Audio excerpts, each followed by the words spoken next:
আরাফার দিনের রোজা মঙ্গলবারে রাখবেন নাকি বুধবারে রাখবেন? অনেকেই একটা প্রশ্ন করে থাকেন যে হুজুর, আরাফার দিনের রোজাকে আমরা সৌদি আরবের সাথে মিল রেখে যেদিন সৌদি আরবে আরাফার দিন হয় সেদিন রাখবো, নাকি জিলহজ মাসের 9 তারিখ বাংলাদেশ অনুযায়ী তার পরের দিন রাখবো? এটা নিয়ে অনেকেই দ্বিধাদ্বন্দ্বের ভিতরে চলে যান।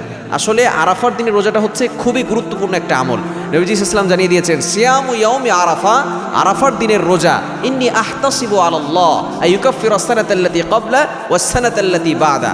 এটা এক বছর, আগের এক বছর এবং পরের এক বছর, মোট 2 বছরের গুনাহ আল্লাহ পাক রব্বুল আলামিন ক্ষমা করে দেন এবং আরাফার দিনে দোয়া করলে আল্লাহ তাআলা সেই দোয়াটা কবুল করেন। এজন্য অনেকেই একটু দ্বিধাদ্বন্দ্বের ভিতরে চলে যান যে কোন দিনে রোজাটা রাখবেন। মূলত আমাদেরকে জিলহজ মাসের 9 তারিখ দ্বারা উদ্দেশ্য হচ্ছে, আরাফার দিন দ্বারা উদ্দেশ্য হচ্ছে জিলহজ মাসের 9 তারিখ। সুতরাং জিলহজ মাসের 9 তারিখ হচ্ছে আমাদের একদিন পরে হয়।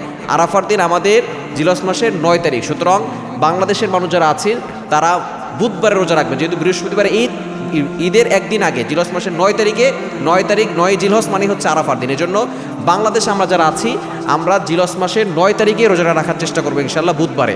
এখন যদি কারো ভিতরে সমস্যা থাকে যে যেদিন আরাফার দিন সেদিন আমি রোজা রাখতে চাই, কোনো সমস্যা নাই, কেননা আপনি জিলহজ মাসের প্রথম 9 দিন প্রতিদিন আপনি রোজা রাখতে পারেন এবং প্রতিটি রোজার বিনিময়ে আল্লাহ পাক রব্বুল আলামিন আপনার আমলনামায় সওয়াব দিবেন। কেননা এই 10 দিনের ব্যাপারে আল্লাহ পাক রব্বুল আলামিন নিজেই কসম করেছেন সূরা ফাজরের ভিতরে, ওয়াল ফাজরি ওয়া লায়ালিন আশর, এই 10 রাতের কসম আল্লাহ তাআলা করেছেন। সুতরাং যদি কারো ভিতরে সমস্যা থাকে তাহলে আপনি আগামী মঙ্গলবারে রোজা রাখতে পারেন এবং বুধবারে রোজা রাখতে পারেন। তবে যারা একটা রোজা রাখতে চাচ্ছেন তারা অবশ্যই বুধবারে রোজা রাখবেন।